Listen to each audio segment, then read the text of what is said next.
Hello everyone, welcome to another update.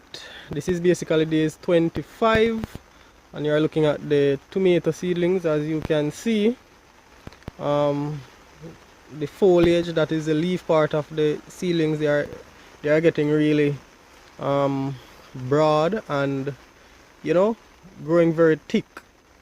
And as I said, this is days 25 and basically this is how they look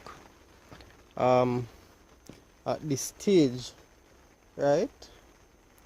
So of course I showed you the root ball, right, how the roots are developing in my previous update, well, in a previous update. Of course I showed you the root development in a previous update. So guys, this is what the tomato seedlings look like at days 25. See you again in another update.